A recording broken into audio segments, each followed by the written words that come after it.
Newsstand. What's going on, guys? It's Tuesday at 7 p.m. I know, it's crazy. I actually went live at my normal time finally. So, yeah, I've been working a lot of nights and insane shifts, but I actually managed to read a couple things this week and make a couple trips and order some art online. So we're definitely going to look at all that tonight. But first, I got to get into this chat because I already have a couple people hopping in. We got Mr. Gretzky 9966. What is going on, Mr. Gretzky? Nice to see you hanging out. He says this will be epic. So very happy to see Gretzky in the chat. We got Ayo, Comic Man Andy. Had a great show with Andy last night on the Comic Core channel. Modern Men, episode 45. We got a chance to talk about the Infinity Gauntlet. So definitely check that out if you guys haven't had a chance to already. I think it might have set the record for our longest episode in history. I don't know. The first time we talked about movies may have still be the longest Modern Men episode, but yeah, that came pretty close, but we had a great time last night. I'm gonna throw it off. Got some bad news.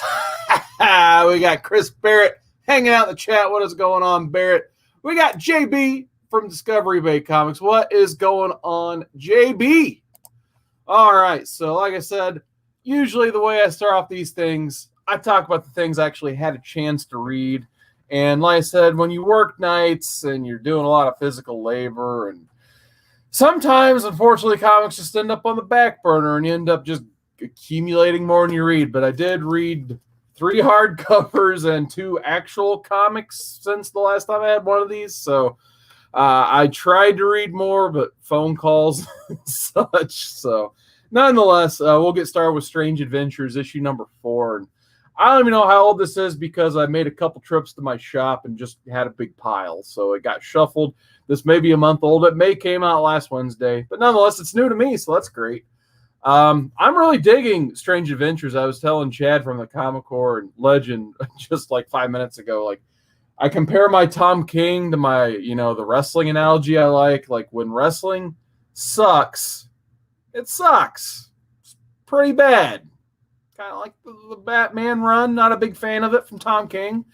But when wrestling is good, it's really good. Like, Mr. Miracle or Strange Adventures. I've been absolutely loving this book. And Mr. Terrific is the hidden star of this book. So if you guys haven't hopped on this yet or are waiting for that hardcover, definitely look forward to some awesome Mr. Terrific goodness. It starts off with him actually flying to where the whole war is going on, and he's still exploring how much of this autobiography of Adam Strange is true. And yeah, it kind of takes off from there. I like the flashback scenes where Adam Strange, he's trying to get a ride back to Rand, basically, and he recruits Hal Jordan first. Hal Jordan's like, hold on a second, player. My ring flies there, but the Green Lantern Corps will not allow it. They're staying neutral in this war, and he gets mad at his politics. So he goes to Superman. He's the other guy who can get him across the universe. And Superman's like, oh, wait a minute, pal. We got Mongol on the way. Warworld's getting ready to dock next to the moon.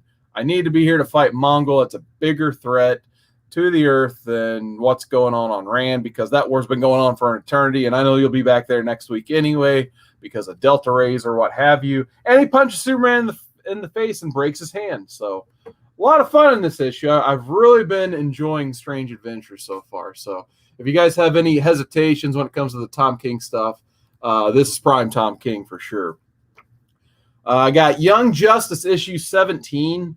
I call this a filler issue in the nicest way possible because at the end of the day, when I started reading Young Justice, I got through the first arc.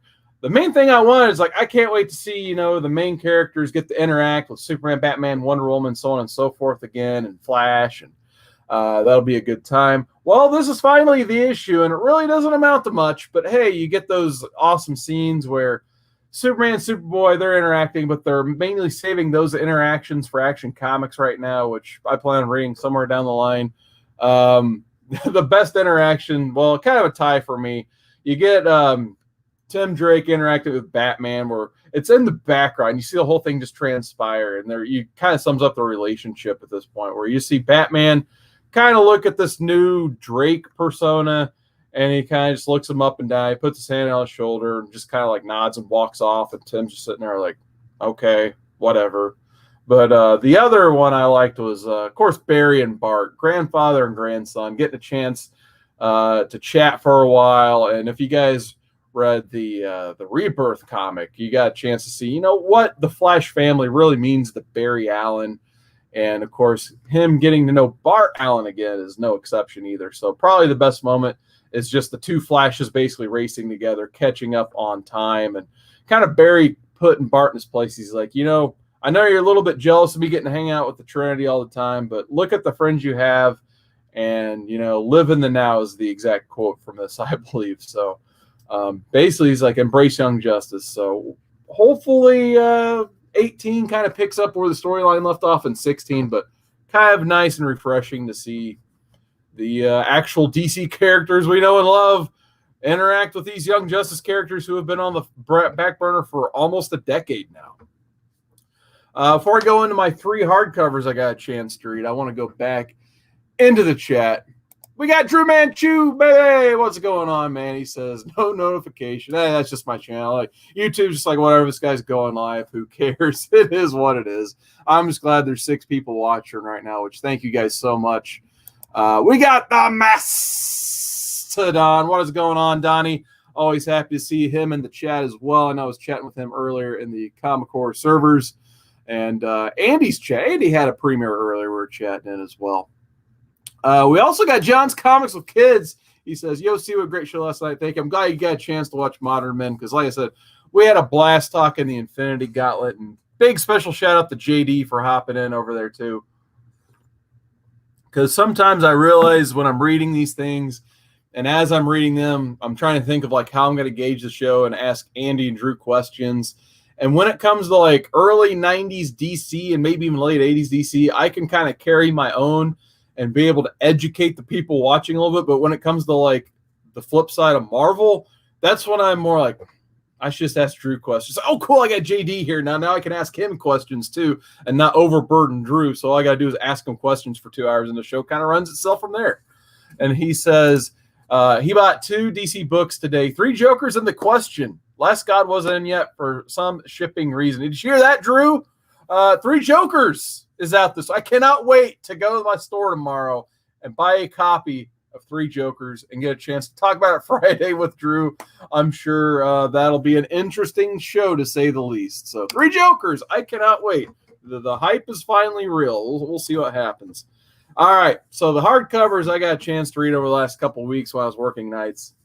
I'm going to start with this one because I think this is like one of the most underrated books that's came out for a minute. Because I read this. I think this is my second favorite read this year behind like the Ninja Turtle stuff. And you guys know how much I love me some Ninja Turtles. I loved Pulp. This book was absolutely amazing.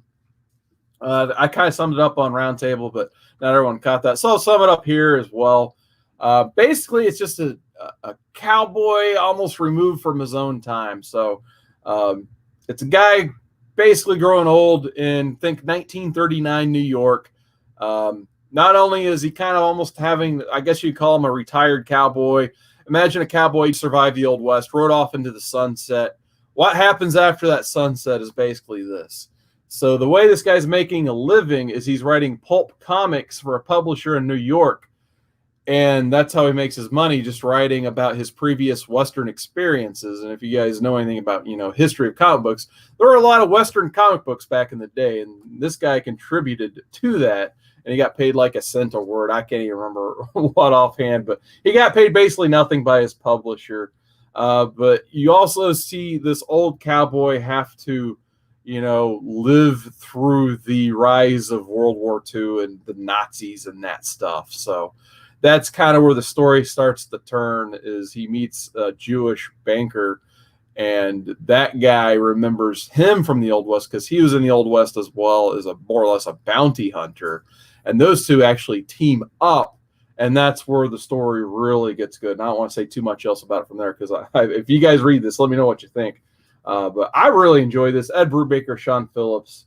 That's a combo that will never fail, in my opinion. If they have, I definitely haven't read the book. Here's one I'm kind of tight on because I really enjoyed the story, but I kind of feel like a sucker for buying this in hardcover, and that's The Walking Dead: The Alien. And the reason I feel like a sucker is basically this was, I mean, I didn't pay $19.99 for this, but that is the suggested retail price. Luckily, I got on $10 in stock trades. Even still $10, I'm just like, really? $10? Dang. But it's basically like only a 27-page story. I think it was digital first, which, hey, that's cool. I should have probably just read it then. It's just one of those things like I think Chad or somebody told me about, and then I forgot about it. And then I was ordering pulp on in stock trades. I'm like, what can I pair this with? I feel like, I don't want to pay $4 and get one item shipped. Usually I like to bundle things together. So I threw this in the deal just that way, I wouldn't pay like more shipping basically. But Walking Dead: The Alien, I still enjoyed the story. Basically, it's a guy, American. He's over in Europe. The zombie outbreak happens, and he ends up teaming up with this woman. It's actually in Barcelona. Luckily, hey, they put the descriptions on the back of covers. I love it. So he's in Barcelona. Not too many people even speak English, but luckily he runs into a pretty smart woman in her 30s, and basically she wants to use him to get to America because the rumor has it in Barcelona that America has figured out the cure and the way to fight the zombies, which obviously if you read regular Walking Dead, that's not true at all. So those two go on their adventure, a very short adventure. Like I said, 27 pages. They have to meet and interact and all that fun stuff. And like I said, short-lived adventure. Spoilers, the guy gets bit, and it turns out he's Rick's brother from the regular Walking Dead for some reason. So I do recommend this book. Not Brian K. Vaughan's strongest outing, but Marcos Martin's art is beautiful in this. And when you see that blood, they actually give you the red coloring. So, I mean, it's so bright and vibrant when they give you that red coloring because it's usually in black and white, all the Walking Dead stuff. So I still recommend reading this. If you have hopefully it's on that Hoopla library app, or you can just have a library card and read it for free. But yeah, if you can read this for a nice discounted price, I don't recommend it for $20 or $10, but maybe a $5 paperback comic if those things are still around. I recommend it. It was still a solid read. But another book I don't think I've heard anyone at all talk about. I'm kind of curious to see if there's any reviews or feedback on this one in the community at all. But this is Green Lantern Earth 1 Volume 2. And I really enjoyed the first volume. It was kind of like just a gritty version of Green Lantern in space. It was more like a harder sci-fi look at what Green Lantern is. It pulled a little bit of the superhero comic book element out of it and just like looked at it like, what if the DC universe didn't exist, but Green Lantern somehow still did? That would leave astronauts, basically. Harold Jordan, astronaut, discovers a cosmic ring that gives him powers, and it flies him across the galaxy, and he discovers a person named Kilowog, who's also a scientist, and guides him along his way. That's kind of the first volume. I need to read it again because that's my recollection of it. I'm sure there's more to it than that. But in this one, boy, do they expand on like everything Green Lantern. You get John Stewart in this. You get the Yellow Lantern Corps. You get Chrono, or God, whatever that guy's name is. I want to keep calling him Kronos, like that weird, goofy villain from The Simpsons, or Kodos. But anyway, Krona, that's his name. I don't know why I couldn't think of that. Krona. But yeah, they throw a lot of stuff at the wall, and it's actually really cool.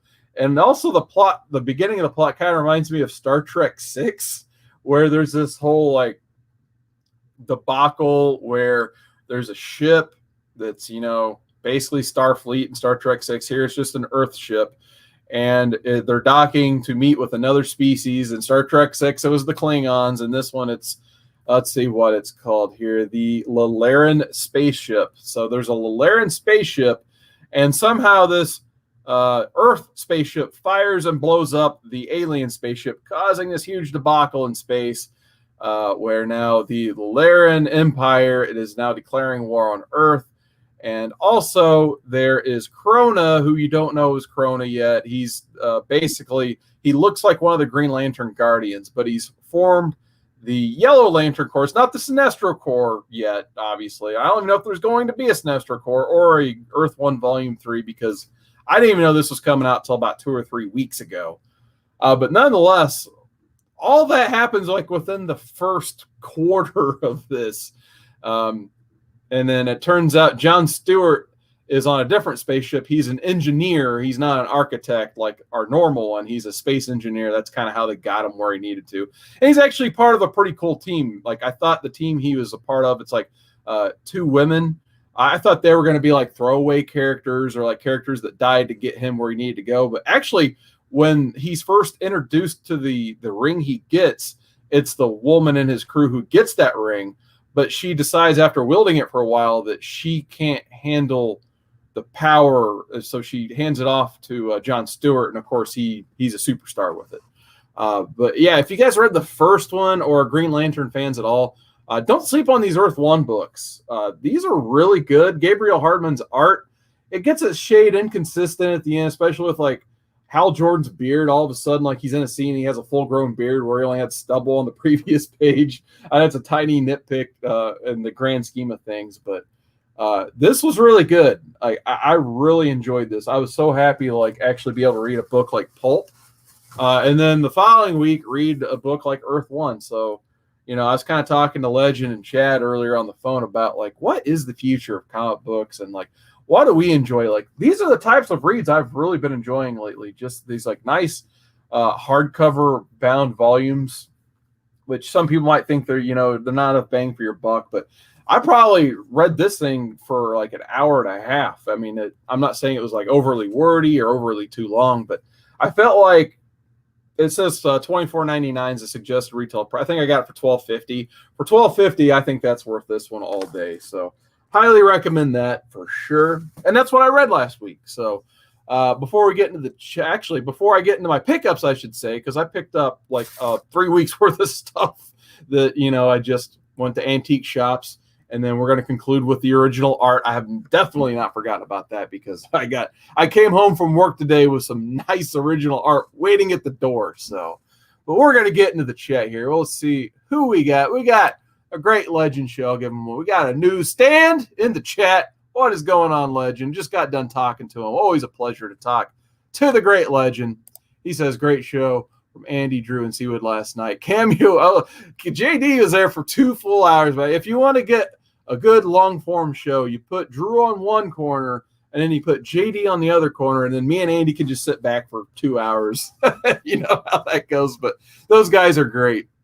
We still got Mr. Gretzky hanging out in the chat as well. And I think there he is. We got Poor Man's Comics. What is going on, PMC? One day I'm going to find that Gotham City Sirens variant in a dollar bin, and I'm going to mail it to you for free, man. Like I said, if I find another copy, man, it's yours, unless it's like 9.8 gold label, whatever. Then I'll just give you the one off the wall, and then I'll keep the better.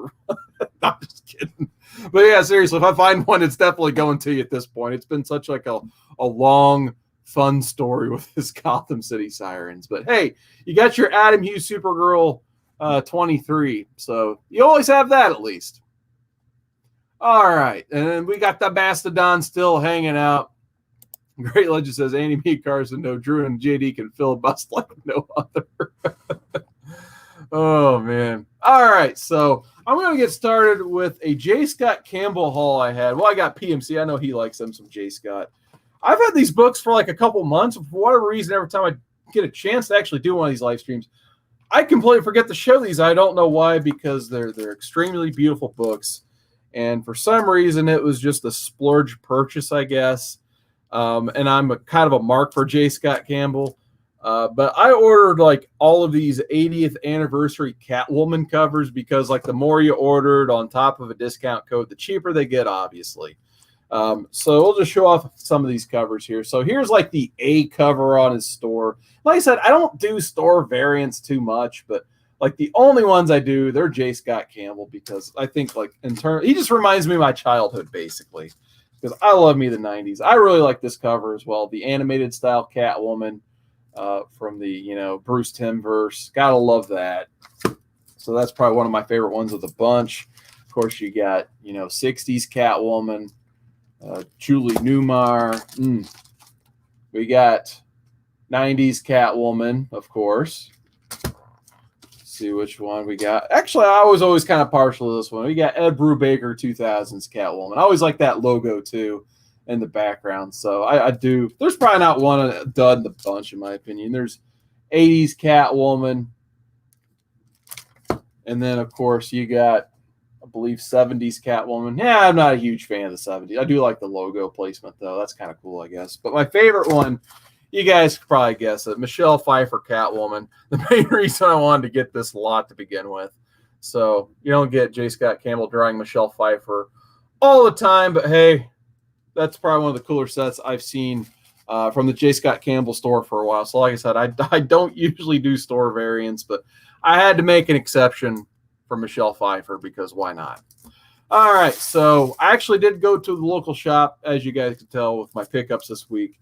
And this guy, he kills it on the bundle pricing. So for $25, I got like Spawn 1 through 15, but I had a $10 coupon, so I got all of these for $1 a piece. I won't show them all. You guys know what these books look like at this point, but I got another Spawn #1. And these are some of these books, like way back when I probably sold for a few bucks a piece. And I don't know. I just, if you guys haven't been listening to Comics of the Atom, Mike and I just got done reviewing Spawn 1 through 6, and it kind of left me wanting the set back. So somehow the comic gods somewhere decided, like, hey, we need to get this guy his set of Spawn back. So on a Sunday, it just happened to be there. So, and I don't know why, because like he had another set like 1 through 18 for $45, and the only difference besides 16 through 18 is that issue 4 had a coupon in it. I'm like, okay, issue 4, cool. So, but yeah, I got all these for $1 a piece. So there you go. Spawn 1 through 15. I figured why not. And then I got my antique shop haul. So, you know, it's funny. I've been so tired lately that I went and bought all these comic books. And I think this was like Monday, or maybe it was even Sunday. I can't even remember. And I put the comics in the bag, and they have been sitting in the bag ever since. So this may be a surprise to even me at this point, because my brain has been fried because of work lately. So you guys, like, I guess you can call it a honey hole about an hour away from me. And actually it's 2, but it's the same vendor in 2 different antique shops. So I kind of know he has like $3 to $5 bronze and copper books at one shop. They're usually like nicer condition. And then there's like the one that's connected to the mall where they're all $2. So the $2 one's a great place to like start to get that run filler type stuff. But we'll go ahead and start with the stuff I got for $3 to $5. So pretty much this whole stack here, we'll just call everything $4. I think the average was $4 a book. So I got Avengers 128. I've been debating, like, do I want to go ahead and just start collecting these Avengers? But this guy had such good quality copies on my visit this time. I'm like, screw it. I'm just going to go ahead and throw them in the pile. I drove an hour. May as well just go ahead and get them for $4. So, hey, there's your Comic Gory's floating head gimmick cover there. We got Spidey Fan in the chat. What is going on, Spidey Fan? You just missed me showing off all those J. Scott Campbell Catwoman covers that I just picked up. So always happy to see Spidey Fan in the chat as well. He's definitely one of my favorite collectors in the community. We got Avengers 101. Now, like I said, this one, not too bad. It's got a little bit of spine tick on the side, but for 20 center, black cover there, that is not bad at all. Legend, I know you like this one. We got Fantastic Four, issue number 93. So slowly trying to get all these like pre-issue 100 Fantastic Fours when I could find them, because people keep buying them and selling them for too much, so we can't have them. So luckily, at least found this one for cheap. We got Avengers 123. So Mastodon goes, find any ASM 15s and maybe the reprint that just came out recently. We'll go back into the chat here and see what it sounds like me as I'm pricing out what I pay for books in my collection. Yeah, dude, like I at least try to keep as much pricing information up here as possible. And that's why I like to have this channel. If nothing else, it's like a diary of what I buy and how stupid some of my purchases may be down the line, or like, oh yeah, I got that for a good deal. I was like, why did I pay that for that? So if nothing else, it kind of reminds me like of what I did and what I paid and all that good stuff. So Drew says, I'm collecting those Avengers runs. Let me know if you head back. Yeah, I might have bought them out of most of them because I also got – this one I actually didn't have in the collection I was kind of looking for. We got Avengers 239, the Dave Letterman issue. So I don't know if this is often reprinted or not, but hey, Dave Letterman, man. When you're in the state of Indiana and Dave Letterman's on something, you kind of got to buy it. And then I guess that's kind of weird. I didn't really notice they copied the DC checkerboard on there and then the logo on the other side there. Never noticed that before until just now. We got Avengers 127. Like I said, not too bad quality on that copy for about $4. So, like I said, I think I'm going to start collecting that run as well. Sorry, Drew. We got Amazing Spider-Man 303. So I'm still trying to fill in some of the gaps on my Amazing Spider-Man run. Pretty much just collecting anything before like 400 at this point because I got so much of that Bagley run.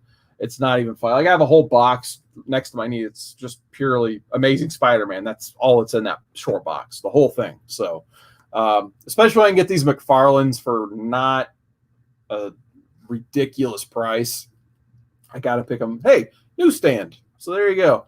But yeah, I'm slowly getting to the point where I just need those big dog books like 298, 299, 300. Like those are about the only ones at this point I think I'm missing from the McFarlane. I even got 316 in a slab down here. I got it on auction for a steal of a deal a few years ago. I know these books keep picking up steam, so I figured why not go ahead and throw it in the pile. Got Eternals number 10. These Eternals, they're becoming eternally harder to find. Yeah, sorry, the laugh track broke on that one. And then every time I go, I got to pick up some horror books from this guy. This guy has some phenomenal Bronze Age horror books. So I got House of Mystery, issue 201, beautiful copy. I'm slowly filling up this entire run. Like I said, though, except for that and House of Secrets, but I'm missing that big dog House of Secrets 92. Maybe one day, but you got to get those rights and covers when you can. So I got issue 214. I think they did a Batman Silver Age just like this too. It's in the box back there somewhere where like dude's got the fingers up and the fingers have faces on them. So I definitely remember seeing a Batman cover almost exactly like that. Don't think Wrightson did that one. So all this we got Blasted or Stash It. What's going on, man? I'm guessing that's Huey. What's going on, Huey? Nice to see you in the chat tonight. And then we got this whole big stack for $2 a pop. So actually I found some cool stuff, I think. Well, before I show these, I should premise not only am I trying to fill the Spider-Man stuff, I am really going after that X-Men run right now. So I updated my list before I went. I know everyone else and their mothers and their fathers, they're looking for that Claremont X-Men. And same here. I had so much out, I may as well just keep plugging away at the run because, hey, it's fun to go run fill, if nothing else. Sip of coffee for the working man there. Sorry, I'm so tired. I'm drinking coffee at 7:30 at night. But anyway, we'll start showing the books. You guys are tired of hearing me ramble. Got Ghost Rider, issue number 1 of 6. Garth Ennis and Clayton Crane. What a creative team, man. I'm going to have to actually crack this open and take a look at it. I remember around this era, like Clayton Crane was doing some phenomenal work. He did that Carnage USA, the X-Force stuff with Craig Kyle and Chris Yost. So Clayton Crane, he's a good cover artist, but I miss the days where we got his interiors because he did some really awesome interiors for sure. And like I said, you're going to see a lot of X-Men in this run. So run filler for me, Uncanny 216. And I was kind of hoping to get a lot of these for $1 down the line, but with this guy anymore, like his stuff is just in such decent condition. I figured, why not just go ahead and pay, $2 for it. Here's something you don't see every day. Ninja Turtle books in a bin because they're usually overpriced or in someone's collection, which is completely understandable. So when I see turtles, like usually I have the lists on my phone and my run fillers and stuff, but usually when it comes to turtles, I'm just like, if I see it for like a couple bucks, I'm probably just going to buy it. There's no point not to at this point. By the way, what's going on, Samuel David? Nice to see you in the chat. He looks like he's having some coffee too, so I'll take another sip for Samuel David. All right. And then Chris Barrett says, I just cataloged my X-Men today. It took me over the 700 bookmark. That's awesome, man. Congrats. All right, back to Turtles. We got issue number 43, which, if I remember right, I still think I need the, I think it's 44, The Death of Donatello. I think I'm missing that one. But yeah, like I said, I eventually need to read the middle of the IDW run. I've read the beginning of it several times. Which, by the way, next Modern Men, that's what we're reading. Turtles Volume 1 of this run. And then the City at War stuff's where I started recollecting it. So I still need to read the midpoint of this, but I got that. And then I actually got the Eastman cover on issue number 46. So always happy to get any type of Eastman cover I can get, especially for $2. Like I said, every time I talk about Turtles, you don't find these too often in discount bins. And then we're going back to Claremont, McFarlane with McFarlane Spider-Man run. Not the greatest condition in the world, but if you can find McFarlane for a couple bucks, you just go ahead and pay the $2. Amazing Spider-Man 311. So like I said, I'm kind of closing in on just the keys in this run. Unfortunately, I wish I could say, oh, I have that ASM 300, but that's like that. We'll see. I'd like to stealth. My goal is to stealth buy it. That's how cheap I am. I'm not paying $300 for that book. Are you kidding me? We got Uncanny X-Men 196 in a newsstand. Pretty cool Wolverine claw cover there. We got 191 Vision versus Colossus.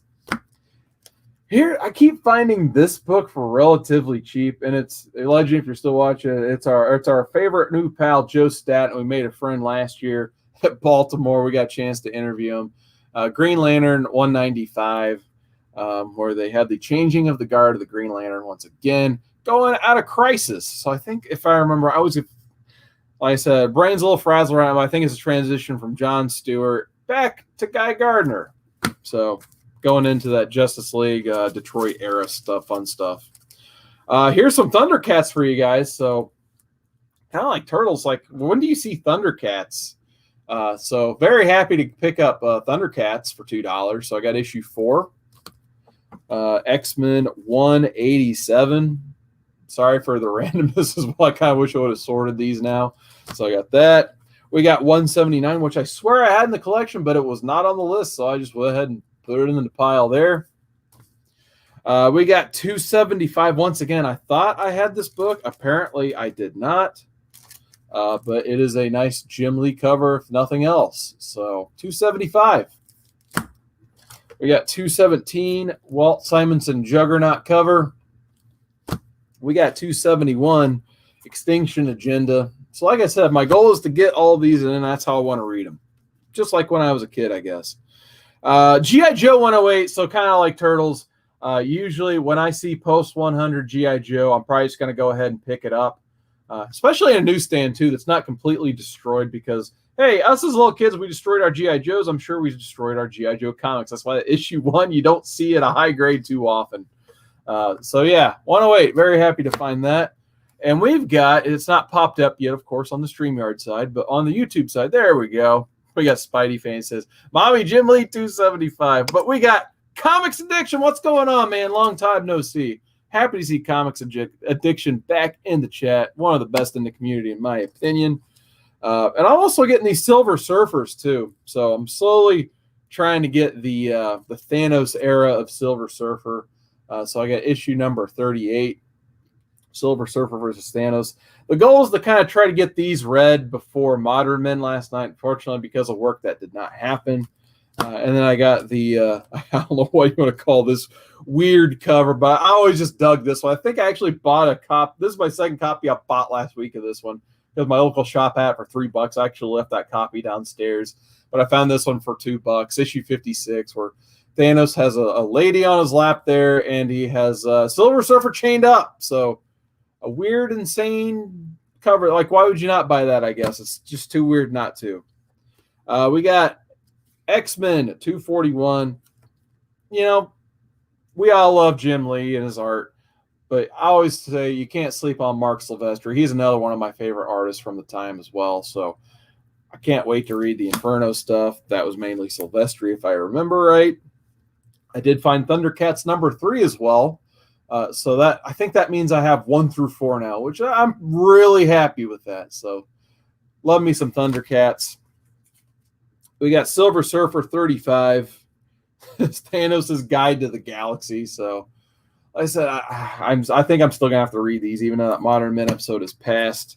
And then the last one on the stack, Uncanny X-Men 172. So got a chance to run fill a lot of that X-Men run and a little bit of Spider-Man along the way.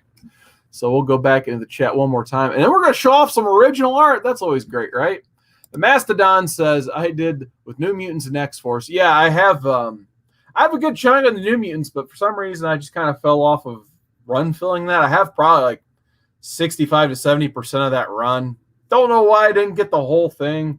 I have 98. I bought it for $3 at an antique shop. The only one, if I get issue 87 for cheap, I might just go after that whole run just for the heck of it at that point, because that's really the only book holding me back at that point, because I have the first Magic, the first Legion, the cameo of him, first Demon Bear. Those were all no problem to get.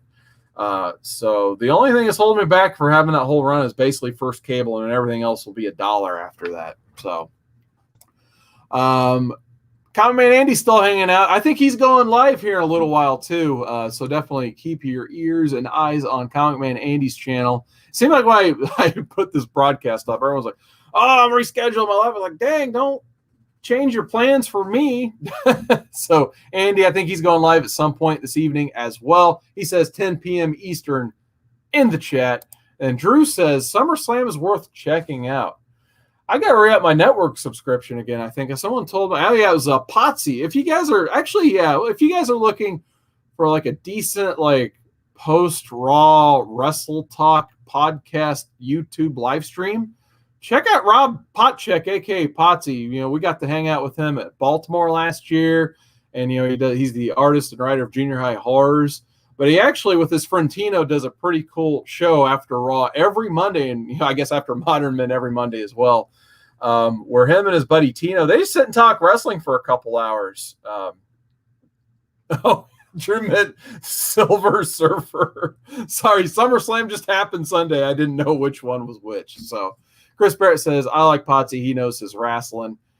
So, yeah, definitely if you guys are looking for something wrestling oriented, check out Potsy's channel. He's been doing good stuff that like no one's watching. It's really good. He interacts with the chat. It's a lot of fun. We got my first subscriber ever. Fish Tropic is in the chat. What is going on, Fish? Nice to see you in the chat. And Drew clarifies that SummerSlam was straight hot garbage. All I know is Drew probably isn't happy that the big dog is back in his yard, ready to hit spears and Superman punches. Love me some big dog. I used to hate Roman, but now after he left, I realized how much I actually missed Roman Reigns. It's that sad of a state of WWE right now. But hey, Brody Lee, TNT Championship, just go watch that video. That's the best wrestling that happened last week, in my opinion. All right, so for original, I actually got 2 pieces in the mail this week. So I got one, I think, Monday morning, and then the other one was at my door this morning. So it kind of worked out perfectly. So I could show them off here on Tuesday nights. So the first one, Gabby Strikes Again, California Blend. And I'll try to remember to put her link up after we're done. And actually, I think most of it, yeah. She is smart and puts it on the back of the painting. So go to @California Blend on Instagram. And this is what she did. She had this cool Dr. Doom painting on her website. I think this is one of the best things she's ever had on the website. Not to say her other work isn't quality. It is. It's great quality. But for me, I think this and the Black Panther I bought from her previously are 2 of her best paintings I've seen. So absolutely awesome. I already put it on my wall downstairs. I just took it down to show for the stream. But yeah, definitely, like, if you want some really great priced art, go to California Blend's Instagram. Hit up her. I think she has a link tree that goes to her website, and definitely check her out, because I'll just say, I think this cost me like $35 shipped after a coupon code I had is like 10% off. So not only do you get a beautiful painting, but you get a very, very reasonable price on the painting. And she does commission work. If you see something on her website or don't see something on her website, but still want to get something from her, all you got to do is hit her up and she'll make a deal with you, I'm sure. So, Gabby California Blend Strikes Again. I think this is my 4th painting from her already. I have the Paper Mario, the Paper Luigi, and then the Black Panther, now the Dr. Doom. So, and she's she keeps shipping coupon codes. Like if every painting has another 10% off. So she definitely knows how to keep her customers hooked. So absolutely awesome. Big thanks for that, California Blend. So the last piece I have to show tonight was actually a Comic Spectre way back when was commissioning this guy and basically using this guy to AOK members of the community like Great Legend, Comic Book G-Spot, Robert Galvin, I believe, got sent pieces of work from this guy, Christopher Castillo. And I hit him, I subbed to his Instagram like, I need to get something from this guy. He does some great work for a reasonable price. And, you know, work, whatever, I just kind of put it in the back of my mind, kind of forgot about it. Last week, actually, it's probably like, I think it was either Thursday or actually it had to be Friday morning. Friday morning on Instagram, he posted this piece, and it wasn't even done yet. And he's just like, hey, I'm doing this for practice, but I don't have room in my shop for it. This price shipped, and it's yours. And I don't want to say the price here. I'm sure you can go look it up on his Instagram. But yeah, like it was a steal of a deal. Trust me, a steal of a deal for the quality of this piece. So I hit him up, and I'm just like, there's no way that piece is going to be still available. The quality I've already put into it. So I hit him up Friday morning, and it took probably like an hour. I mean, it was 7:30. I worked overnight. I don't expect everybody to be up at 7:30 in the morning on a Friday. So by 8:30, he actually, oh, I'm sorry, I was asleep. I'm like, dude, don't worry about it. Is this piece still available? He's like, absolutely, it's available. So I hit him up immediately on PayPal. And he actually was like, not only are you going to get this shipped out today, I'm going to have my daughter ink it for practice. I'm just like, it's going to get inked even? Like, really? So he had his daughter ink it, and it was absolutely amazing. So long story short, I ordered this piece on Friday, and I got it in the mail today. So I think that's got to be like a record for me getting original art in the mail. So without further ado, and I'm going to scoot back for this. This is the piece of original art I got in the mail. So it's Moon Knight, which I've never been like a big Moon Knight fan, but when I saw he didn't even have it fully inked or colored in, but the amount of detail and work he put into it, I'm just like, that's the price for this? Like, and he kind of showed him holding it up so you can kind of see how big it is. Like, there aren't deals like this in the art community. I'm not sure how or why this was the price, but yeah, I'll just kind of show it. The blue eyes is what does it for me. Like, I think, you know, sometimes less is more. But yeah, look at that. Just the facial expressions on that Moon Knight right there with the blue eye. And you can kind of even see it on the backside just so you guys can kind of see that, you know, this is legit. So there's the back of it. And then he even put a thumbprint of his work. Sorry, now I can't see because it's so big right there. So he put his thumbprint on, signed it and all that stuff. Christopher Castillo, August 21st. So you can see how soon he got this thing done. And his daughter's name was Chelsea. So Chelsea inked it immediately after he got this done Friday morning so they could get it in the mail priority by 2 p.m. that day. So, like I said, usually I would have this in a frame by now, but I literally just got this in the mail this afternoon and wanted to show it off tonight. So I'll try to at least get like a full shot of it. But yeah, this, like, the price for this is 10 steals of deals. So I can't believe the awesome quality of this piece. And not only like for me to like instantly get it, but for him to be like, yeah, I'm gonna have my daughter ink that too. Like, just to put ink on top of this. Like, usually like, there's some artists, like, for what I paid for this, they would barely even give you a headshot, let alone like a full body, like 18 by 24 piece. Like, I think like the biggest sketch I've got is like 9 by 12 because that's my sketchbook size. This is 18 by 24. So Christopher Castillo, hit him up on Instagram for sure. I'll try to remember to put his link down below as well. But yeah, he was very quick to respond to my inquiries about the piece. Really friendly about it. He was really excited just to talk about it once we started getting to go to talk about it. Like, he was just like, yeah, I'm just doing this for practice. This is like a practice round for me. And actually right now And I don't know the price of the piece on his Instagram, but if you search for him on Instagram, he actually has for sale a cover copy he did of the Jason Fabok 3 Jokers. So if you guys are kind of like into that, like replicating cover type stuff, he's actually got one for sale. He just doesn't have room for, kind of the same scenario as this. So if you guys like 3 Jokers and like replicating covers and pieces of art, like it's the same size as this. So I don't know how much he was charging because he didn't post that publicly, but trust me, for the quality of work you get, it's probably going to be a great deal. And I believe he's always open for commissions too. So just one of those things. I was like, I need to hit up that guy for a commission, and I just forgot about it. But then I saw this. I'm just like, well, dang, that's as good as any commission I'll ever ask for. So I just went ahead and told him to just, here's your money, ship it to me, please. That's amazing. But yeah, he was very fast to respond. He was super friendly. Hooked it up with the tracking number by like 2:01. He mailed it at 2:00. Gave me a tracking number by 2:01. So he's very easy to deal with. And it's absolutely awesome. So I think once I get it framed up, then I'm going to post on Instagram and get the official tag for him and thank him and all that stuff. But yeah, I just wanted to share that with you guys since I got it today in the mail. It seemed like perfect timing to get a chance to, show it off to you guys and celebrate the piece together. So with that all being said, I do want to plug Modern Men for next week, first of all. We're going to do an all Ninja Turtle episode of Modern Men. So TMNT Volume 1, the IDW run, won the poll a couple weeks back. So that's what we're going to read this week. So I figured why not take this opportunity to make Turtles the topic.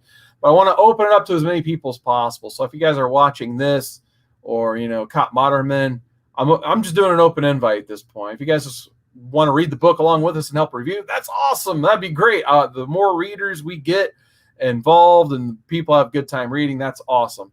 If you want to skip that part and just show up for us shooting the crap about Turtles, where we talk about Hostess Pies, Star Trek, Turtle action figures, how much we hated Turtles 3, how much we love Turtles 2, I'd just love for people to come on and just celebrate Ninja Turtles. So I think that would be a lot of fun. So if you guys are interested in that, just hit me up on Instagram, hit me up in the comments here. However, it doesn't matter to me. Yeah, pizza night. I love that Fish Tropic. So, and then Comics of the Atom podcast with my friend Mike Green. We're going to record tomorrow. We're going to do our Ultimates Volume 1 arc starting tomorrow. The link is down below if you guys want to check out the past episodes. We actually did a Spawn episode previously, and then we've reviewed the entire Grant Morrison Animal Man and the entire Joss Whedon X-Men run too. So if you guys want to check those out, the links are down below. But before we go, I got to say goodbye to the people in the chat. We got Comic Man Andy says that's going to be awesome. Thank you, Andy. Chris Barrett says TMNT 2003 is still the best. It wasn't bad. I think for what it was, for me at least, I was in college, so I hated everything from my childhood at that point in time, except for video games. But I still really respected it at the time. And I still love Turtles Forever, by the way, where they took the late 80s, early 90s Turtles and mixed them in with those 2003 Turtles. That was a lot of fun. Comics Addiction says, I showed an original TMNT episode to my son, and he loved it. Yeah, my eventual goal is to brainwash my 2 nephews into liking everything I liked as a kid, so I'm slowly feeding them comics I don't want. I think they would still enjoy. And then I'll give them a Pokemon game for their birthday or Christmas. And right now they're fighting over the Nintendo Switch every day apparently. So they're not getting a second one. Fish Tropic says, hell yeah. There's my Stone Cold impression for the night. And just big thanks, guys, for joining me. It means the world to me. It's just crazy. I can turn this thing on and get 11 people watching. So big, huge thank you, guys. So like I said, with all that being said, catch me on Modern Men, Comics of the Atom right here. And one more thing. I'm probably going to start to re-upload the Mainframe Comic-Con interviews with Kevin Eastman I got a chance to conduct. Big, huge shout out to Chad from the Comic Corps for, kind of name dropping me to get a chance to host those. So I think if not tomorrow, I'll probably try premiere it Thursday. I'm going to do the original Kevin Eastman interview from the April Mainframe Comic-Con. And then in a couple more days, I'll probably try to get the one from the most recent one. And then we still got to get that Sophie Campbell one up too, the main artist writer of Turtles currently. And then once again, shout out to Comic Man Andy. He just uploaded his Kanto interview. So I just want to make sure they don't get lost in the Comic Core or Mainframe Comic-Con Shuffle. And I think at least if you're looking for my personal content, you can just come here. So that all being said, thank you guys so much once again for joining me. Catch Andy here in a little while. He's going live.